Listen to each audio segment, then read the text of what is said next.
todas, graça e paz.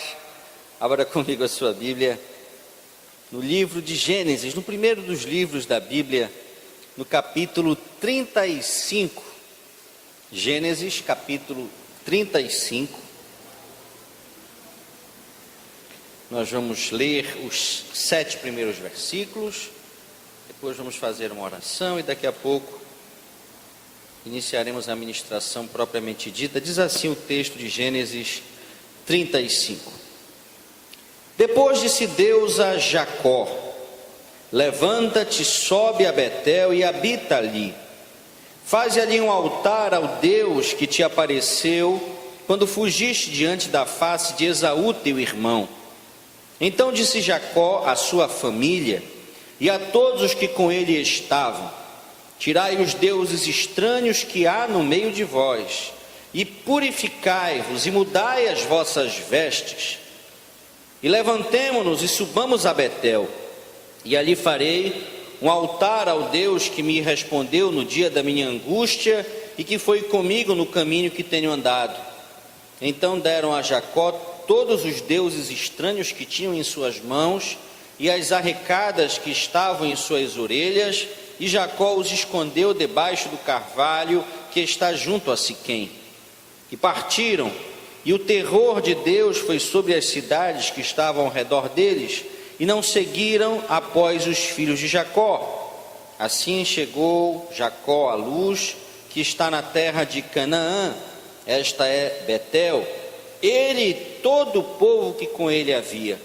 E edificou ali um altar e chamou aquele lugar El Betel, porquanto Deus ali se lhe tinha manifestado quando fugia da face de seu irmão. Feche os seus olhos mais uma vez. Pai, muito obrigado por tudo que já oferecestes a nós neste momento tão maravilhoso que separamos para o louvor e para o engrandecimento do teu nome. Nesta celebração, neste assim denominado culto ao Senhor, o Senhor já nos abençoou tanto. E neste momento, separamos-nos para ouvirmos da Tua Palavra. Fala conosco, precisamos ouvir a Tua voz, precisamos ser alimentados por este pão que vem do céu, e que o Senhor possa trazer nossas mentes cativas à Tua presença, para que não haja outro interesse, outro assunto ocupando nossas mentes e nossos corações, senão o desejo sincero de ouvirmos a Tua voz. Fala conosco, é o que nós pedimos, e em fé já te agradecemos, em nome de Jesus, amém e amém. Podem sentar, queridos, queridas. É uma alegria para nós tê-los aqui nesta noite especial, neste domingo, o último domingo do mês de junho. Já estamos encerrando esse mês de junho, vamos inaugurar daqui a alguns dias o mês de julho, e nós acreditamos, ainda temos outro domingo, não é? Dia 29, no penúltimo domingo desse mês de junho, e acreditamos que o mês de julho, que inaugura o segundo semestre, também será um mês de grandes oportunidades. Tudo pode estar parado para outras pessoas, mas creia, há um Deus no céu que está trabalhando em seu favor, amém? A Bíblia diz que até quando nós dormimos, que parece um período ali absolutamente improdutivo, Deus está trabalhando em favor dos seus filhos, das suas filhas. Então esse Deus fará com que esse mês de julho, o primeiro mês do segundo semestre de 2014, possa ser um mês de muitas vitórias, de muitas bênçãos para a sua vida. Creia nisso. É interessante quando nós lemos a Bíblia Sagrada e percebemos a importância que ela dá para coisas que talvez nós não achássemos lá tão relevantes, tão importantes. A geografia é uma delas. A Bíblia também é cheia de ensinos relacionados aos números, não é? Nós temos a Trindade, nós temos o número 7 como o número da perfeição, nós temos o número 6 como o número da imperfeição, o número 8 que é o número do homem, mas nós não estamos aqui para falar desses números. Isso não é a numerologia que se prega por aí, não, são indicativos da Bíblia que apontam para maneiras como Deus vai agindo através de informações que estão aqui colocadas. Nesta noite, eu queria destacar a maneira como Deus nos fala através da geografia. A geografia bíblica é uma geografia belíssima, é uma geografia que nos ensina para o nosso saber humano, para a nossa cultura geral, para a nossa cultura bíblica, mas também para a nossa cultura espiritual. São tantos lugares que nos ensinam, nos falam, que nos trazem lições para as nossas vidas, para os nossos relacionamentos, para as nossas escolhas do presente e do futuro, que nós até nos surpreendemos.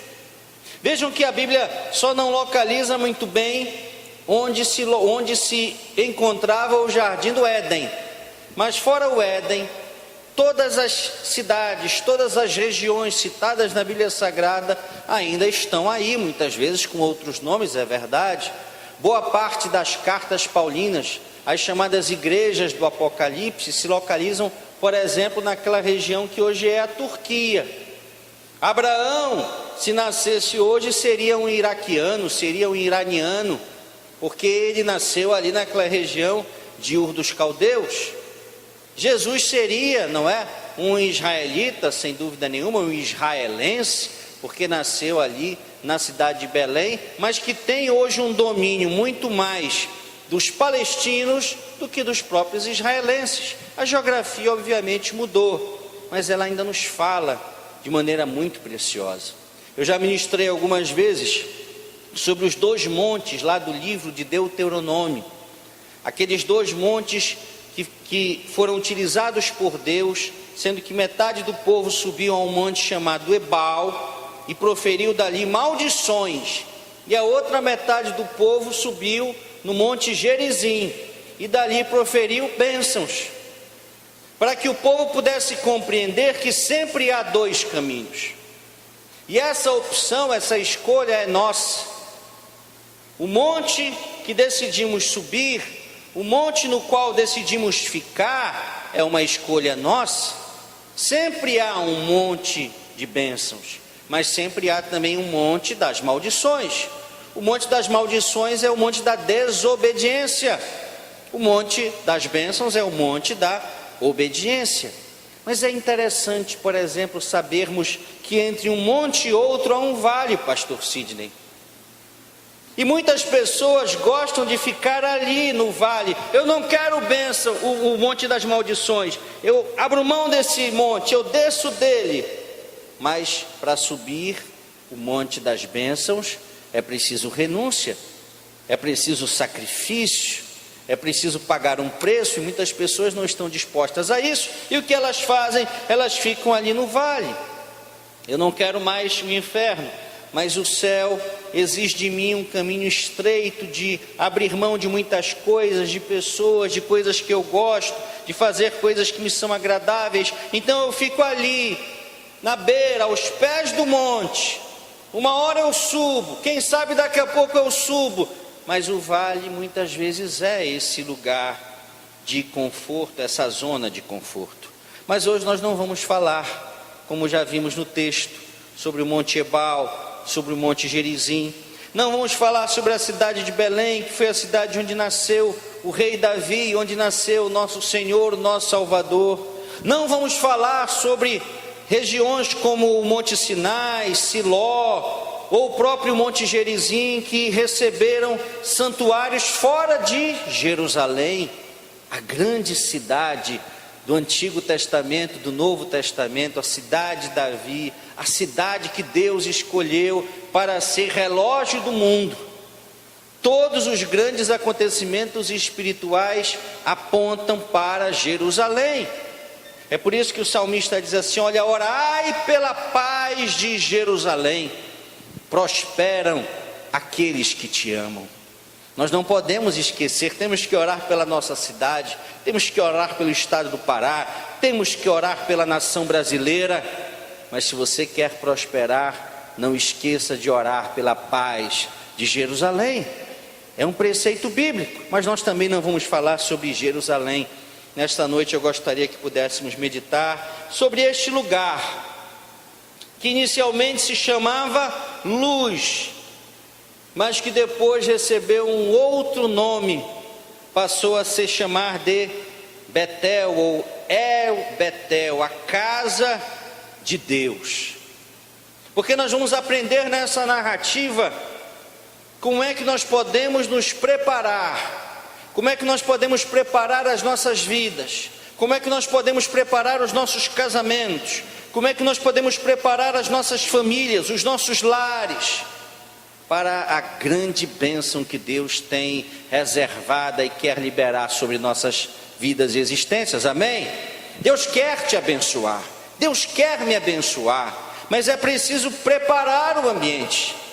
E aqui no capítulo 35, verso 1, nós vamos encontrar Deus falando com Jacó, Deus falando comigo e com você. E a primeira coisa que Deus fala com Jacó, a primeira coisa que Deus fala conosco nessa noite especial é: Jacó, levanta-te.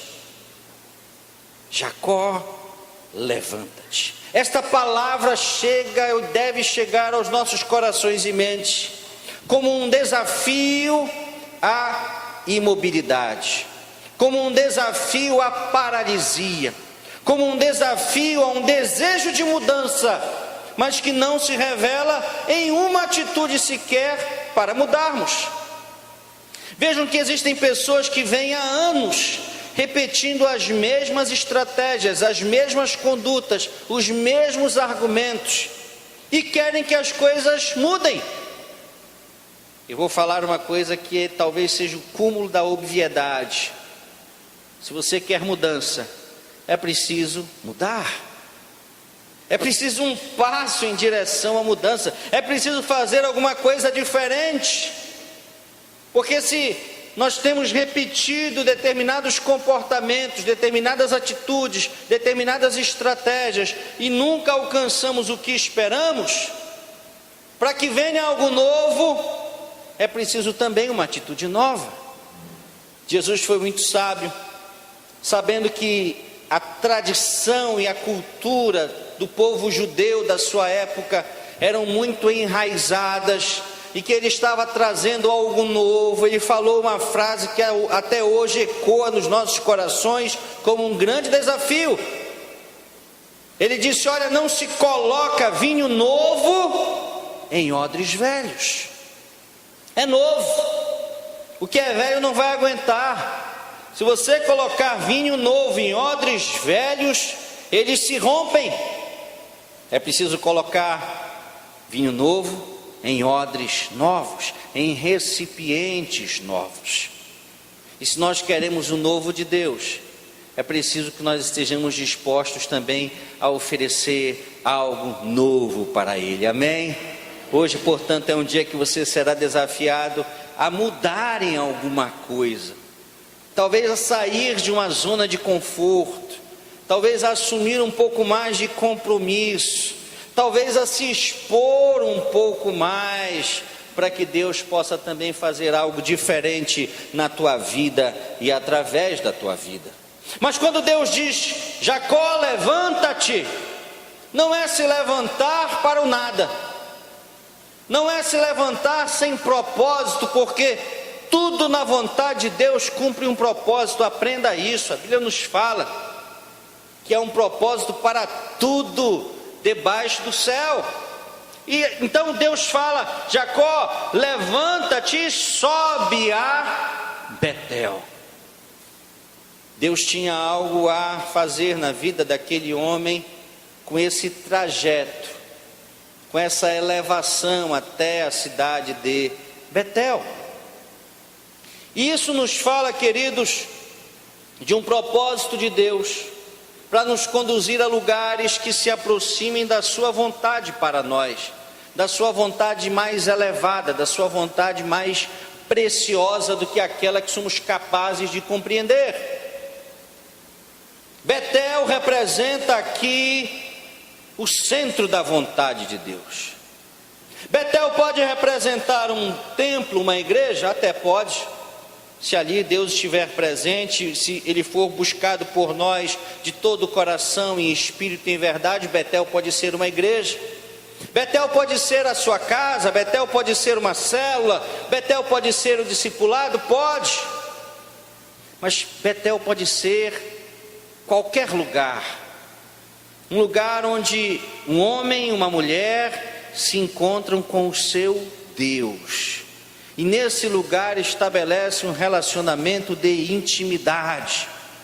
O centro da vontade de Deus não é um lugar palpável, é um lugar construído através de um coração, conforme aquele que Jesus mesmo disse nessa disputa entre lugares no Antigo Testamento, no Novo Testamento. Uma vez confrontaram Jesus quanto ao lugar certo no qual se devia adorar, porque os samaritanos adoravam naquele monte das bênçãos, no Monte Gerizim, e os judeus adoravam lá em Jerusalém, onde estava localizado o templo de Salomão, o templo de Herodes. E ao ser perguntado, Jesus disse: olha, nem em Gerizim, nem em Jerusalém, porque Deus não é mais adorado, não é mais encontrado em templos feitos por mãos humanas. Ele está procurando verdadeiros adoradores que o adorem em espírito e em verdade. Então, onde quer que nós estejamos, mas com um coração adorador, pode ser Betel, o Betel de Deus para as nossas vidas, para as nossas famílias. Levanta-te, sobe a Betel, vem ao lugar que eu tenho reservado para ti, vem ao lugar da bênção, o lugar onde o milagre ocorre naturalmente, o lugar onde eu compreendo a vontade de Deus, o lugar onde a cura se manifesta, a libertação se manifesta, a salvação se manifesta. É esse lugar chamado Betel. É para lá que Deus está nos chamando, é para lá que Deus está nos conduzindo. E eu ouvi um dia desse um programa que até se denomina como cristão, mas surgiu uma das doutrinas mais enganosas que há, pastor Marcelo, que é a doutrina de que não há inferno, não é? Que o inferno é aqui. E aí ele diz: não há inferno, o inferno é aqui, aqui se faz, aqui se paga. E eu não discuto que, conforme a lei da semeadura, aquilo que se planta, aquilo que se colhe. Se você plantar o mal, você colhe o mal. Se você plantar o bem, você colhe o bem. Mas há inferno. Nós temos tanta certeza da existência do inferno, como temos a certeza da existência do céu. E muitas vezes nós projetamos tudo que Deus tem a nos dar para o céu. É claro que as bênçãos que estão lá no céu são incomparáveis, amém? Nós não temos nem condição de imaginá-las. Quando nós lemos como é o céu, conforme retratado por João lá no Apocalipse, era a capacidade que João tinha de estabelecer uma comparação entre o que ele via e algo que existe no planeta Terra. Mas as coisas são muito mais belas, as coisas são muito mais elevadas e excelentes do que ele teve capacidade de registrar. Esse é o céu.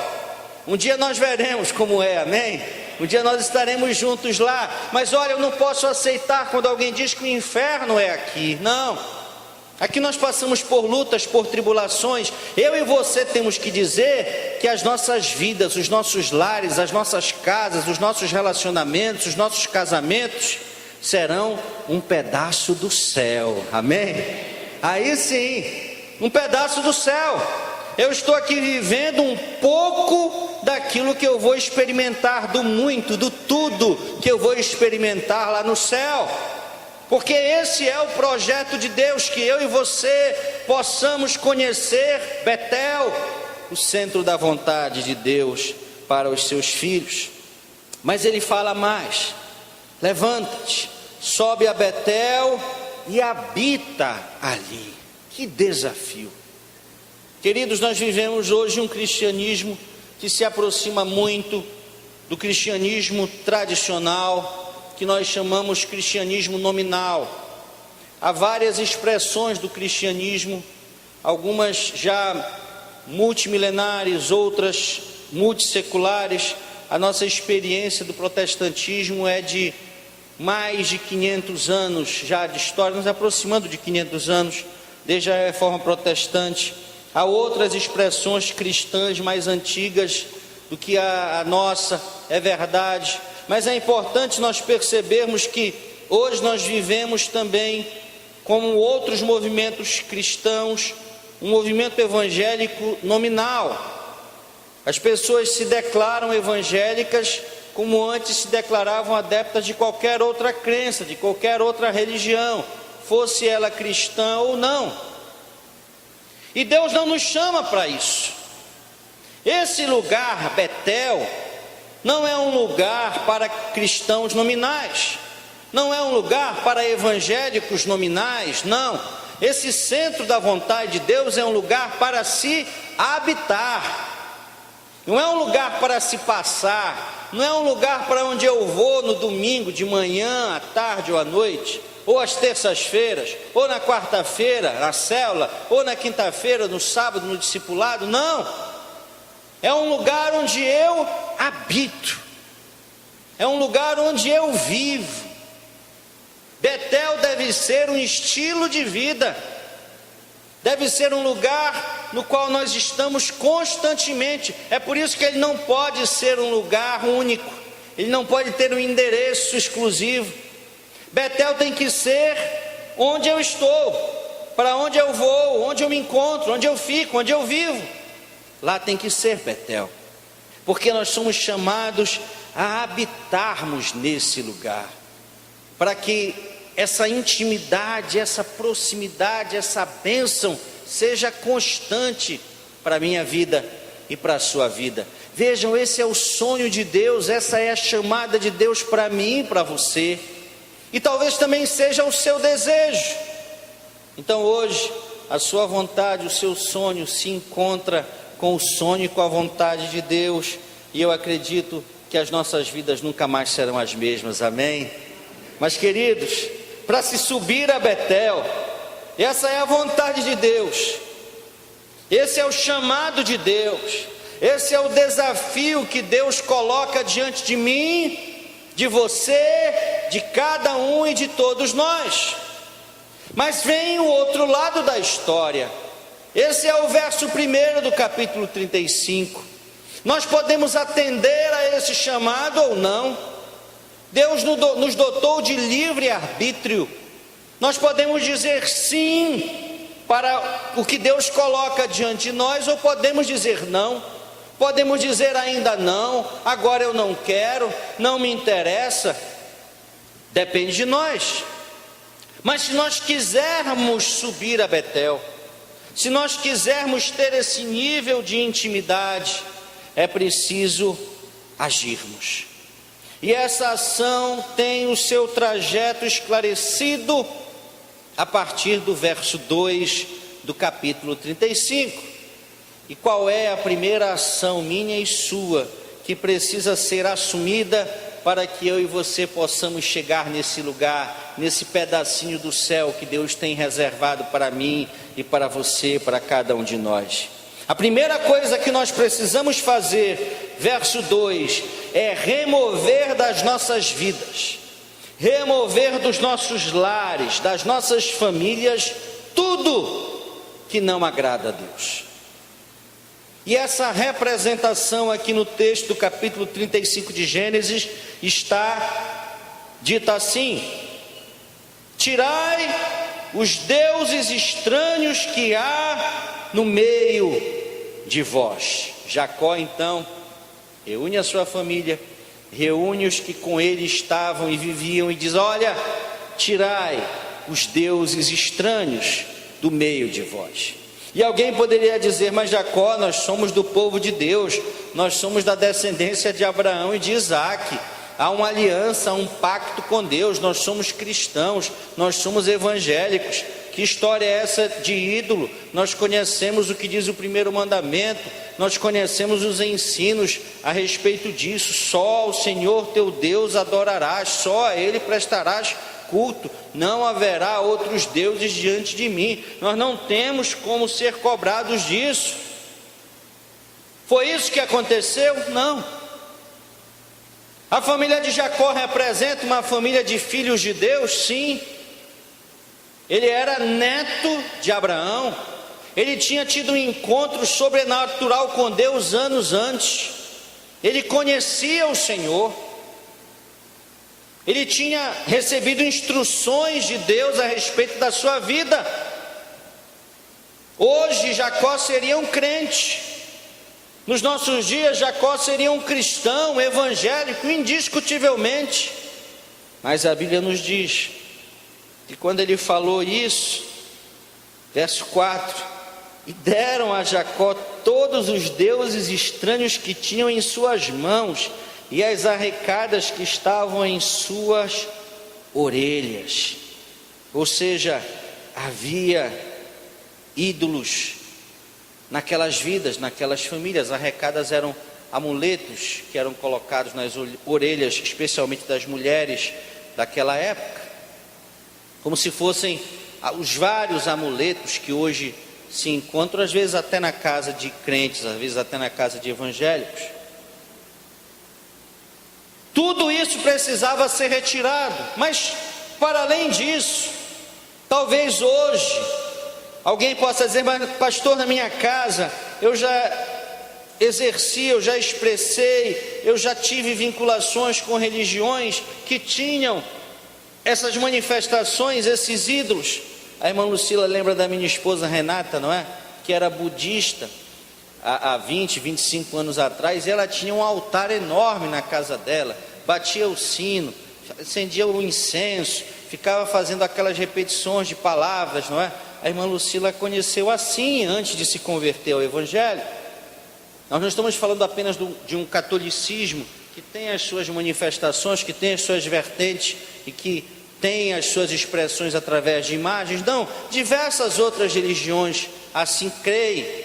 Mas eu não estou falando só disso. Hoje na minha casa não há nenhuma imagem de nenhum santo, mas pode ser que lá haja algum ídolo, porque qualquer coisa ou pessoa, qualquer sentimento que seja colocado no lugar que só deve ser separado para Deus, se converte nas nossas vidas como um ídolo. Há pessoas que colocam como ídolos nas suas vidas o cônjuge. Há pessoas que colocam como ídolos nas suas vidas os filhos, a própria família.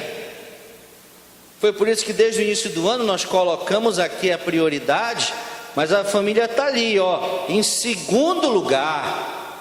Porque o primeiro lugar só pode ser dado a Deus, amém, queridos?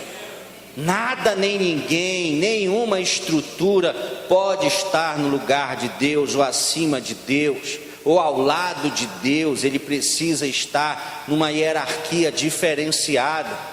Agora na terra, na face da terra, excluindo Deus, é a família. A família acima do trabalho, a família acima da igreja, a família acima do ministério. A família é o bem maior que nós possuímos na face da terra. Abaixo de Deus está a nossa família. Mas é preciso cuidado para localizarmos na nossa agenda, para termos às vezes um momento de reflexão. Há pouco eu falava com o irmão Peter a respeito disso. Hoje nós vivemos um tempo de muita automaticidade, nós não paramos para pensar, nós não paramos para refletir, para analisar. Os nossos antepassados gastavam um pouco de tempo maior que o nosso fazendo isso. Há até um livro muito famoso da sociologia, que tem um nome muito interessante, que é o ócio criativo. Essa possibilidade de você ficar um tempo do seu dia, aparentemente sem fazer nada, mas na verdade pensando, refletindo, analisando. E nós precisamos disso, queridos, para identificar na nossa vida, quem sabe hoje entrando em casa, abrindo a porta, parando ali na sala, olhando, vendo, pensando, olha como é a arquitetura do nosso lar. Como é que está composta a nossa sala, como é a nossa cozinha, como é o nosso quarto, como é o nosso banheiro, o quarto dos nossos filhos. Será que não há ídolos ali, não explícitos, não aqueles já conhecidos, mas que se tornam ídolos pela importância que lhes é designada, especialmente se comparado com essa importância diferenciada que deveria ser dada a Deus?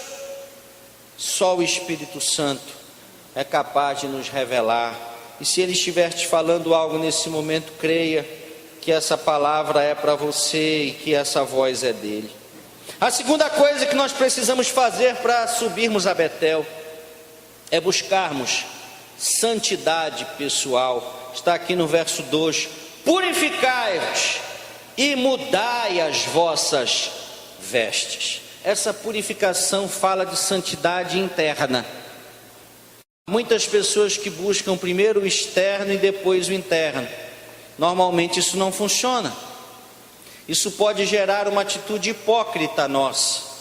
Então nós não falamos determinadas coisas, nós não usamos determinadas roupas, nós não agimos e nem reagirmos para que as pessoas não nos julguem negativamente, equivocadamente, mas internamente há uma série de motivações, há uma série de sentimentos, e quando nós estamos sozinhos, fechados num quarto, com a porta trancada, no escuro e que ninguém nos veja, nós fazemos, pensamos, externalizamos sentimentos ou atitudes que nós sabemos que não agradam a Deus. Porque a santificação precisa ser construída internamente. É essa a purificação. A mudança das vestes é necessária, claro. O exterior é o reflexo do interior. A Bíblia chega a dizer assim: olha, a boca fala do que o coração está cheio, porque ninguém consegue também esconder o seu erro, a sua falha, a sua torpeza por muito tempo. A Bíblia diz que não há nada oculto que não venha a ser descoberto, que não venha a ser revelado, e é assim mesmo. Mas Jesus nos alertou quando falava com os fariseus a respeito dos sepulcros caiados, bonitos, belos, formosos, adornados por fora, mas feios, apodrecidos por dentro. E Deus conhece o coração. Olha, Deus vai para além de toda a carcaça exterior, as roupas que nós usamos, sejam elas com ou sem grife. Deus olha para o nosso coração. Quando nós nos aproximamos dele, o exterior pouco importa, ele vai direto para o coração. Nós não podemos esquecer, queridos pastores, pastor de Lima, da história de Davi. Davi era o pequenininho da sua casa. Davi era aquele a quem ninguém dava crédito. Davi era aquele que era inclusive esquecido pelos seus. Quando Samuel procurou Jessé para consagrar um dos seus filhos, rei de Israel, ele trouxe todos, e eram muitos, e esqueceu de Davi. É como se ele dissesse: não, Davi nem tem a possibilidade, ele não tem chance, é muito jovem, é inexperiente, esses aqui não são guerreiros, Davi está cuidando das ovelhas. Mas Samuel mandou chamar Davi.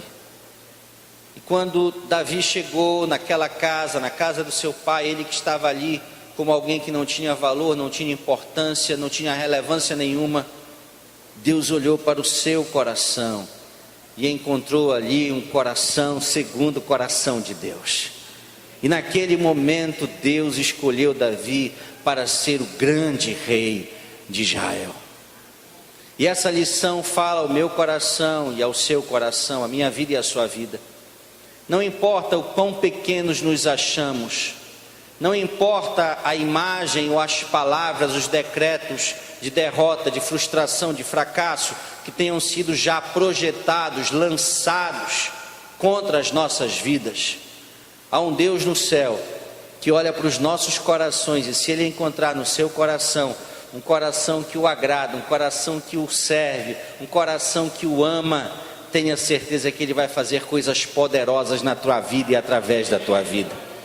Se as pessoas quiserem te destruir, te apequenar, te tornar insignificante, te humilhar, tenha certeza, Deus te exaltará. E quando Ele te exaltar, as pessoas verão o poder de Deus na tua vida e o glorificarão pelo que Ele fará em ti e através de ti. Creia nisso. É preciso buscar santidade pessoal, do interior para o exterior. A terceira coisa, eu e você, se quisermos seguir para Betel, precisamos ser influenciadores positivos. Queridos, de más notícias o mundo já está cheio. Hoje meu filho com 10 anos disse: papai, é interessante, eu estava olhando aqui o jornal, a parte policial, sempre tem a respeito da morte, não é? De uma pessoa que foi vitimada pela ação de populares revoltados. Eu disse: é verdade, meu filho. A maldade hoje é a regra. A violência nos cerca, as pessoas têm agido de maneira despropositada. E quando nós assistimos muito esses jornais, quando nós lemos a respeito das más notícias, não é? Hoje são jornais das maiores audiências, são programas assistidos por milhões de pessoas. Isso de alguma forma também vai nos adoecendo. Isso vai retirando de nós um pouco da esperança no outro. Nós começamos a ser pessoas extremamente desconfiadas. E é claro que nós temos que cuidar dos nossos, nós temos que cuidar das nossas vidas. Já diz o ditado popular, não é, que não adianta chorar o leite derramado. É verdade, já derramou. Mas eu não posso também deixar com que relacionamentos e oportunidades de alegria passem, porque a maldade está imperando no mundo. É preciso controle, mas é preciso confiança. É preciso tomar precauções, mas é preciso também permitir que as pessoas possam viver a sua vida e confiar num Deus que é protetor, num Deus que é todo-poderoso. Mas eu volto a dizer, de más notícias o mundo já está cheio. E talvez você possa olhar para a realidade que te cerca, e a vontade que nasce no seu coração é a vontade de se omitir. Porque todas as vezes que você pensa em falar de Deus, quando vê um problema, parece que as pessoas tentam te calar, as pessoas não querem ouvir, ou você acha que as pessoas não têm interesse em ouvir, ou você acha que se você falar, você vai ser motivo de chacota, de brincadeiras, de perseguição, e talvez seja. Mas se nós olharmos para a Bíblia Sagrada, nós vamos encontrar um homem chamado Josué, que um dia, preocupado com a direção que as coisas iam na sociedade na qual ele vivia, chamou os líderes, chamou os homens daquela cidade, daquela região, e foi muito sincero com eles. Expôs diante deles uma situação. Ele disse: olha, nós temos que nos decidir. Há paganismo no nosso meio, há relacionamentos que desagradam a Deus. Nós precisamos tomar um posicionamento. Nós não podemos mais viver nessa situação. Vocês têm que se decidir. Vocês querem servir a Deus, que nos tirou lá da terra do Egito e que tem nos conduzido durante esses anos todos até esse lugar? Ou vocês querem servir aos deuses dos cananeus, dos amorreus, esses que habitam a terra de Canaã? Ou será que vocês querem servir aos deuses lá do Egito, aos quais os nossos pais conheceram e alguns deles os serviram? Decidai hoje, porque eu já tomei a minha decisão. E vem aquela famosa frase: eu e minha casa serviremos ao Senhor. E talvez Josué tenha falado tudo aquilo com muita coragem, com muita ousadia, mas também com muito medo, porque era possível que aquelas pessoas virassem as suas costas e dissessem: Josué, essa é a tua decisão, nós vamos viver as nossas vidas, é cada um por si, tu mesmo estás dizendo, nós somos livres, nós podemos escolher, faz a tua escolha, essa é a escolha tua e da tua família, nós vamos fazer as nossas. Mas não foi isso que aconteceu. Logo depois que Josué termina de falar o que falou e de declarar a sua escolha, sabe o que aconteceu, queridos e queridas?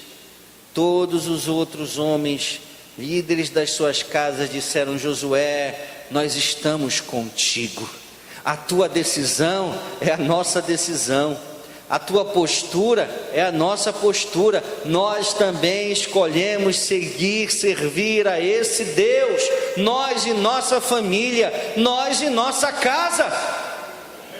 Creia, querido, que assim será também, lá no lugar onde você estuda, lá no lugar onde você trabalha. Já existem muitas pessoas caladas, já existem muitos agentes secretos de Deus. Porque não se revelam, não se mostram, não externalizam as suas opiniões. Deixa Deus te usar, e você verá maravilhas acontecendo na sua vida e através da sua vida. Lá onde você estuda, na faculdade, lá onde você trabalha, na empresa, na repartição pública, onde quer que seja, sendo você líder, sendo você chefe, sendo você liderado, sendo você novato, a palavra de Deus tem um poder inestimável. Creia nisso. E assim foi com Jacó. Jacó não foi só para Betel. Está aqui no verso 6: assim chegou Jacó à luz que está na terra de Canaã. Esta é Betel, ele e todo o povo que com ele havia. Querido, eu quero profetizar sobre a tua vida, que você chegará a Betel, você chegará ao céu, mas você não irá só. Você e sua família estarão juntos no céu um dia. Você e sua família, centenas, milhares de pessoas conhecerão o Senhor e terão as suas vidas transformadas através do que Deus fará na tua vida e através da tua vida. Deixa Deus te usar, e se você toma posse disso, aplauda ao Senhor, porque Ele é digno. Aleluia. Você não vai só. Em nome de Jesus. A quarta coisa é que para que nós subamos a Betel, nós precisamos cumprir e renovar os nossos votos com o Senhor. Verso 7: e edificou ali um altar e chamou aquele lugar El Betel, porquanto Deus ali se tinha manifestado quando fugia diante da face do seu irmão. Se você quiser, ao chegar em casa, leia Gênesis capítulo 28. Nós estamos em Gênesis 35, mas em Gênesis 28 você vai encontrar o mesmo Jacó no mesmo lugar, Betel, uma cidade que se chamava Luz e que depois passou a se chamar Betel. Era o mesmo homem, era o mesmo lugar, e naquele lugar, anos atrás, capítulos atrás na Bíblia, ele havia assumido um compromisso com Deus, ele havia feito um pacto com Deus, ele havia assumido um voto com Deus, e agora era o momento de cumprir essa promessa, era o momento de realizar esse voto e de renovar esse voto. Sabem, queridos, nós vivemos um tempo em que as palavras não valem mais muita coisa. Quem prestou atenção no anúncio do nosso retiro de novembro, viu que nós teremos lá a renovação de votos. Os nossos eventos, os nossos retiros de novembro sempre terminam assim, com a renovação de votos. E o objetivo desse momento especial é que nós possamos nos lembrar dos votos assumidos. E às vezes nós nos esquecemos não apenas dos votos, às vezes nós nos esquecemos quem testemunhou os votos que assumimos no dia do nosso casamento. E eu não estou falando apenas do pastor, do padre, do juiz, eu não estou falando apenas dos parentes, dos amigos que lá estavam, não. A Bíblia diz que Deus foi a testemunha da aliança do homem com a mulher da sua mocidade.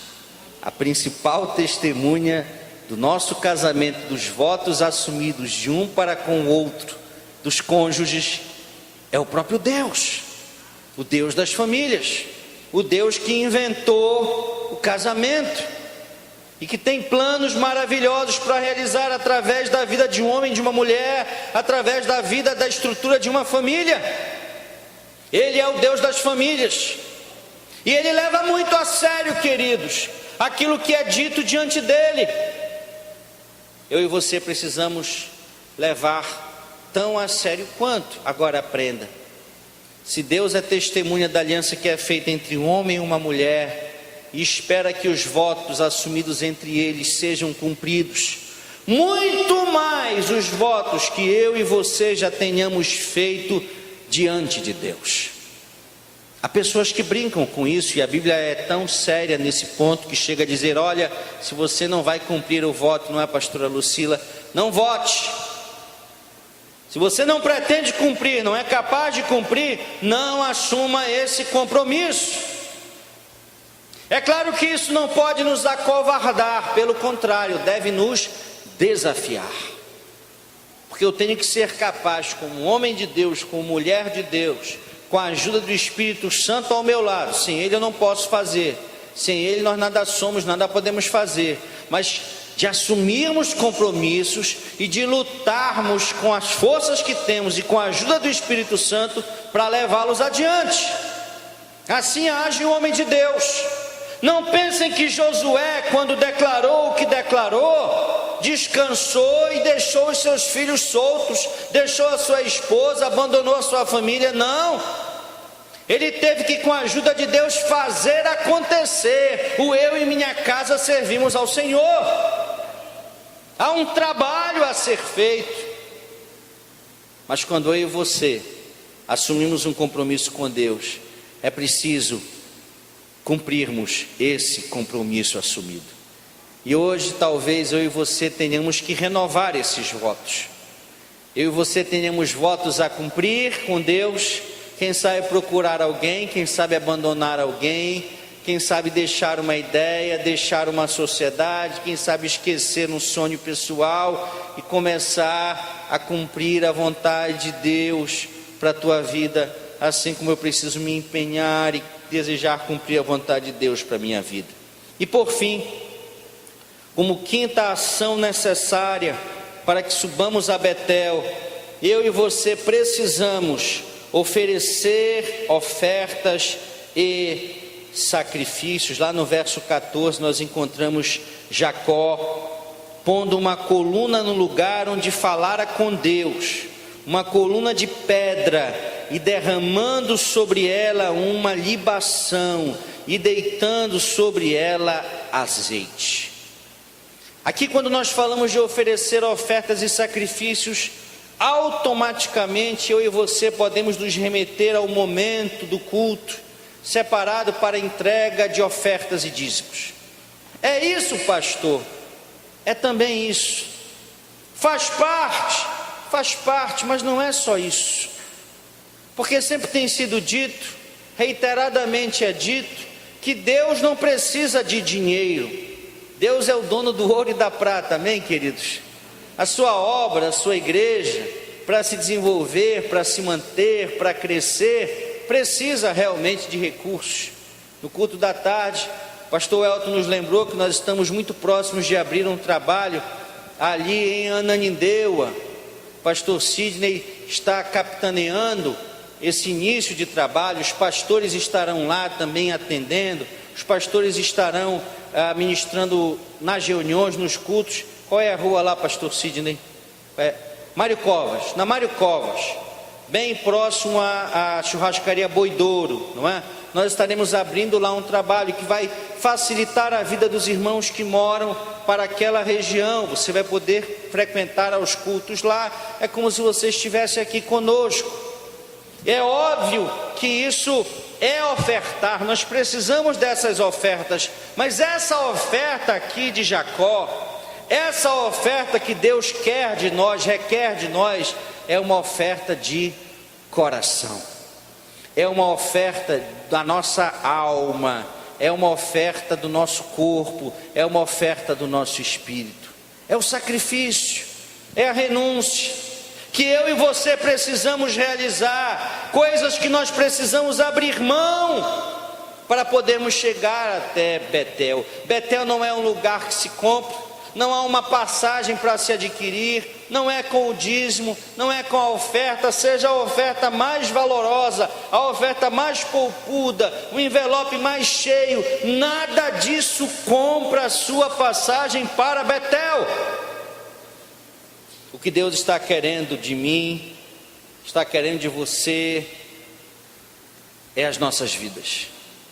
Ele quer os nossos corações, Ele quer a nossa entrega, Ele quer a nossa disposição para renunciar àquilo que é para nós mais precioso, se isso não agradar a Ele. Se eu e você estivermos dispostos a esse nível de oferta, de sacrifício, nós estamos preparados para subir a Betel. Fique de pé nesse momento. Pastor, eu entendi perfeitamente. Deus me convoca a sair do lugar de conforto. Eu preciso me levantar. Eu preciso ir a um lugar chamado Betel, que representa o centro da vontade de Deus. Eu preciso habitar ali. Deus não quer que eu apenas passe uma temporada ali, não. Deus não quer que Betel seja um lugar de passagem. Deus quer que seja um lugar de habitação. Eu entendi que eu preciso ali fazer um altar. Eu preciso adorar a Deus através da minha vida. Eu preciso também agir, porque para eu chegar a esse lugar, eu tenho que remover da minha vida, do meu lar, aquilo que não agrada a Deus. Eu preciso buscar uma santidade pessoal, interna e externa. Eu preciso ser um influenciador positivo. Eu preciso ser um evangelista, porque evangelho é boas novas. E eu não posso ficar falando só de coisas ruins. Eu preciso influenciar as pessoas positivamente onde quer que eu esteja. Eu preciso também rever se eu não tenho falhado nos meus compromissos, nos meus pactos, nas minhas alianças, nos votos assumidos com outras pessoas também, mas principalmente com Deus.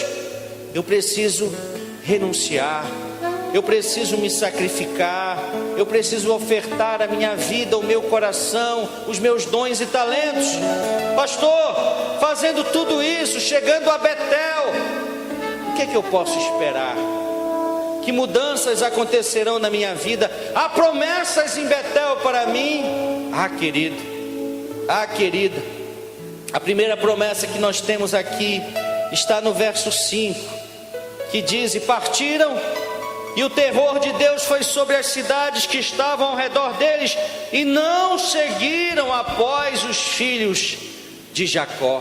Sabe o que Deus está nos prometendo nessa noite, nesse lugar da bênção, nesse pedacinho do céu que Ele quer oferecer para mim e para você? Deus está nos prometendo proteção. Nós vivemos em um mundo muito violento. As pessoas estão apavoradas com a violência que nos cerca, com a brutalidade, com a banalização do mal.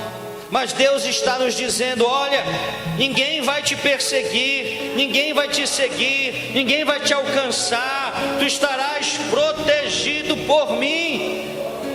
Tu não precisarás ter medo do inferno, de Satanás, dos teus demônios, não. Eles é que terão medo de ti.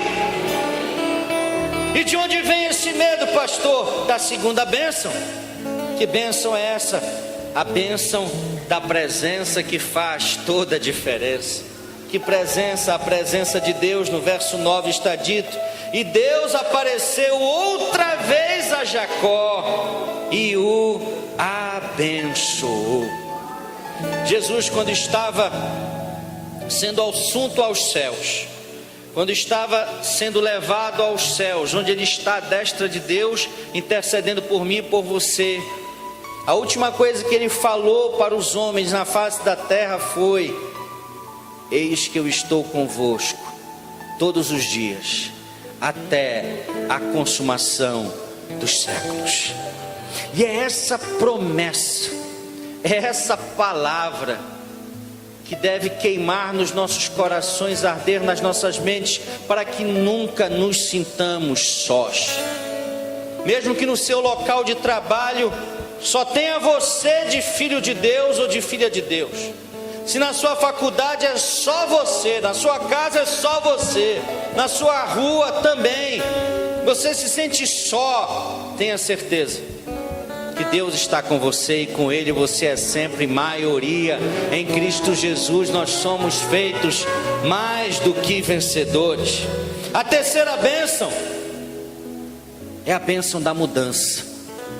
Queridos, mudar superficialmente é fácil.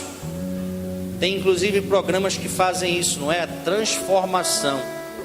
O feio fica bonito, o brega fica chique. Isso pode acontecer, mas transformar um coração, transformar um caráter, só Deus pode fazer. E Deus fez com Jacó, fez. Toda vez que Jacó ouvia o seu nome, ele ouvia: tu és um trapaceiro, tu és um usurpador, tu és alguém que quer te dar bem na vida, tu és um mentiroso. Isso significava Jacó.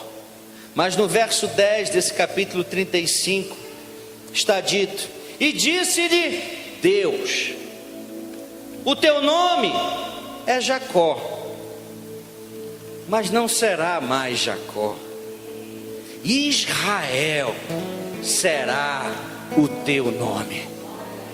Israel será o teu nome. Queridos, queridas, o tempo da vergonha, o tempo da afronta, o tempo do descrédito fica para trás. Hoje Deus muda o nosso nome, hoje Deus muda o nosso presente, hoje Deus muda o nosso destino, o nosso futuro, porque Ele quer nos fazer uma grande nação, conquistadores de multidões. É isso que Ele tem para a minha vida e para a sua vida: proteção, presença, mudança e por fim, a bênção. Verso 11 está dito, olha que coisa tremenda, e olha por que você pode crer no que está dito na palavra. E disse mais Deus: eu sou El Shaddai, eu sou o Deus Todo-Poderoso, frutifica e multiplica-te. Uma nação e multidão de nações sairão de ti, e reis procederão de ti. E darei a ti a terra que tenho dado a Abraão e a Isaque, e a tua semente, a tua descendência, aos teus filhos, depois de ti, darei esta mesma terra. Amém. É o que Deus tem para a minha vida, é o que Deus tem para a tua vida. Ele nos chama nessa noite para Betel. Feche os seus olhos nesse momento.